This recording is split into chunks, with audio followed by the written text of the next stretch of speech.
tuned in to the Andrew Lawton Show. Nevertheless, I want to pivot to Alberta here because yesterday we saw a rather unique standoff between the Alberta government and the federal government.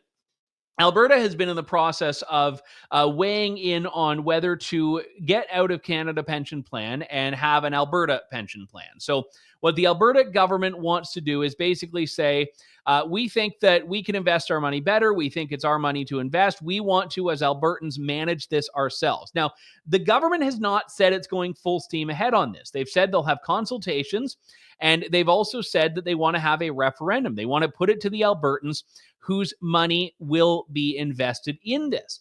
Now, this is a right the provinces have. Quebecers already have their own pension plan. A few years back, Ontarians wanted to have their own under Kathleen Wynne, and that was something that Ontario voters rather soundly rejected.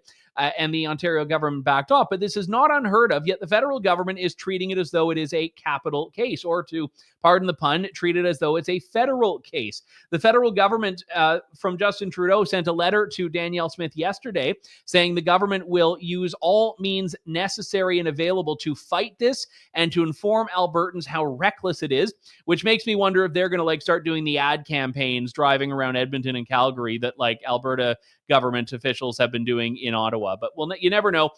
Let's discuss this in a bit of detail with Aaron Wudrick, who is the federal director for, or rather the domestic policy director for the Macdonald-Laurier Institute.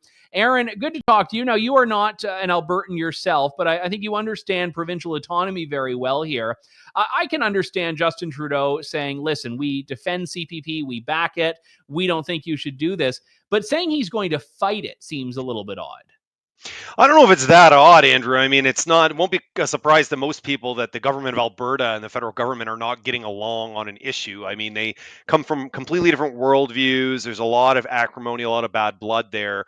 We obviously just came off that court ruling with the No More Pipelines Act, officially called the Impact Assessment Act, where the Supreme Court, bless it for getting it right this time, basically said, look, it doesn't matter that climate change is important. The Constitution says what it says, and you don't have the power to do this. So, the Trudeau government should have been chastened on that. I'm worried they weren't as much. But this, I mean, look, I think that this pension plan issue is not really about a pension plan at all. It's about Alberta asserting its authority, which, as you point out, it does have. I mean, it can do this.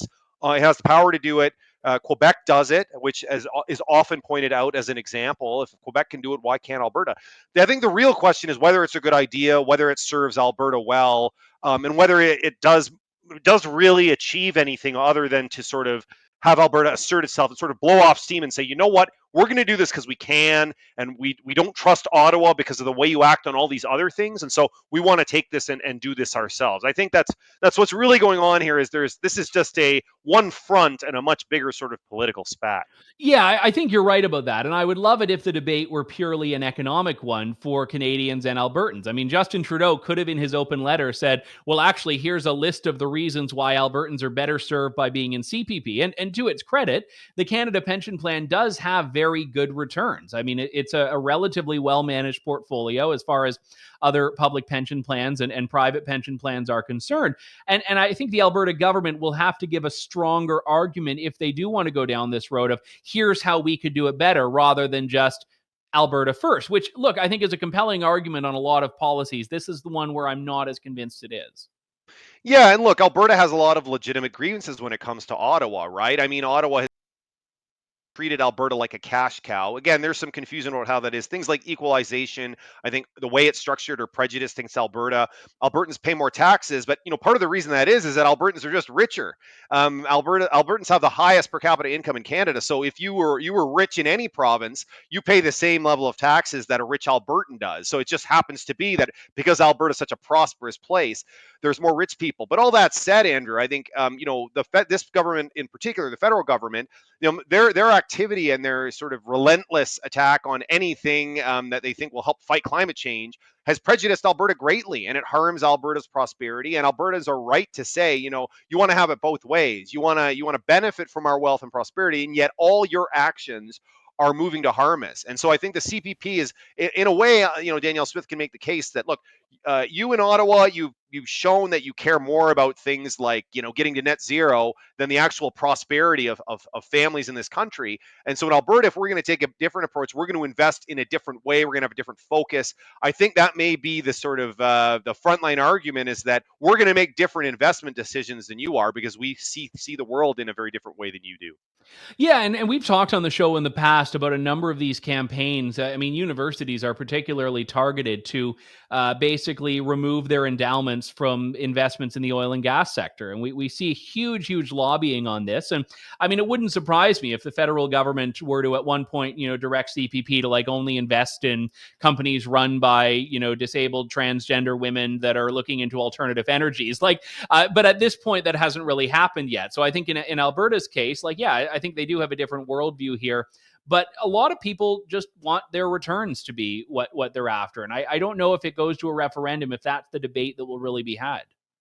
No, I agree. And if we want to talk about better ways to have investment, maybe we shouldn't be talking about these massive pooled funds at all. We could talk about individual, right? There are a lot of countries that have you have a mandatory sort of individual pension plan that you have to contribute to, but it's portable. You can choose from a bunch of different providers. So, and I think it's a little bit ironic, in fact, that you have a government that ostensibly is more conservative in Alberta. You would think they would be looking at more individualized options. You would look at some of these other countries, like Chile is a good example. A lot of people point to, where you are required to make payments. We want, I understand it's good public policy for governments to say we want to encourage, or in some cases coerce you into saving for your future, but give people more options. Then people can shop around. They can pick an investment vehicle that they're comfortable with, that has the risk they like. Right now, it's sort of like CPP is all you've got. If we had an APP, well, that's a different one, but we're still only talking about a handful of choices. So I think there's actually a more interesting discussion around how to encourage savings in a way that is tailored, rather than one size fits all for Canadians. Yeah, and I think that therein lies what Alberta's approach to these things generally is, which is that when the federal government bullies its way in, whether it's on a carbon tax or on, healthcare in a lot of cases, or on this pension plan, it's a very one-size-fits-all solution. And I mean, the backdrop against we're having this discussion, the Senate this week is talking about universal basic income or guaranteed basic income. Again, if it were to ever come to fruition, a very dangerous proposition, because federal government takes this one-size-fits-all approach. So do you think this helps or hurts Alberta? Because I think that, the Alberta sort of political environment thrives off of that tension with Ottawa. And when you get a letter like this from Trudeau, I don't think it's the win he thinks it is for him. No, it isn't. But I think we're well past believing that Mr. Trudeau is a uniter in this country. I mean, as much as he spouts off about a division, he's happy to divide if he thinks it serves his purposes. Too often, I think, unfortunately, his tendency is to centralize.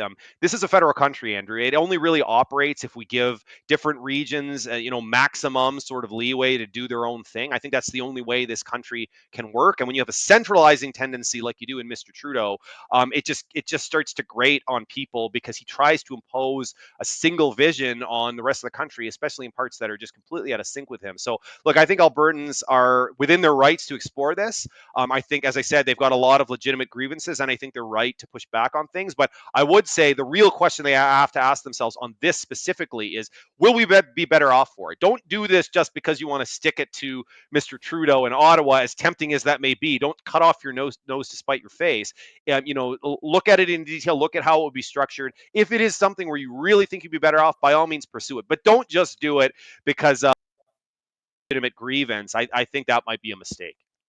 Just to throw one curveball at you, which I'll only do because I learned about it from something you retweeted this morning, Aaron. So I figure you probably know about it more than I do. I understand that the government has once again kicked down the road reforming access to information, which was this big grand promise that the Trudeau government made. They were going to be the most open and transparent government in Canadian history. At one point, they even said cabinet ministers' offices and the PMO would be subject to ATIP, which 8 years later has never happened. And what do you know? They've also said again, we'll deal with it. And we're not going to deal with this. Yeah, well, open by default. That I believe was their specific promise. Yes. It was gonna be this reverse onus. It was just by default everything would be open. Look, on the one hand, I try not to be cynical. This is a government that aside from their sort of policy positions, they really presented themselves as a government that was going to do things differently. The style, the way they did business is going to be different. Turns out they're just like the government for them. I mean, Mr. Harper's government developed quite a reputation for being secretive, avoiding transparency. I think that was a fair characterization.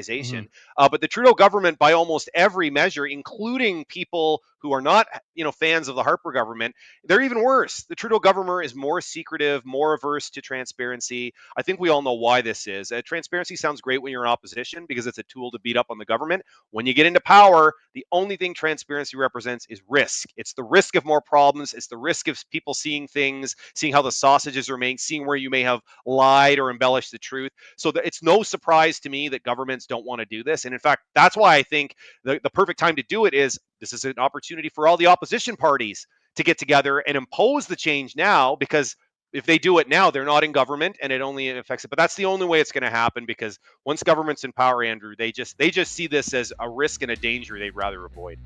Yeah, but I'd be very cynical of a government that promised transparency starting whenever the next guys come in, which is I think also part of the problem. But anyway, very well said as always. Aaron Wudrick with the Macdonald-Laurier Institute. Thanks for coming on, sir. Thanks a lot, Andrew. Thanks for listening to The Andrew Lawton Show. Support the program by donating to True North at www.tnc.news.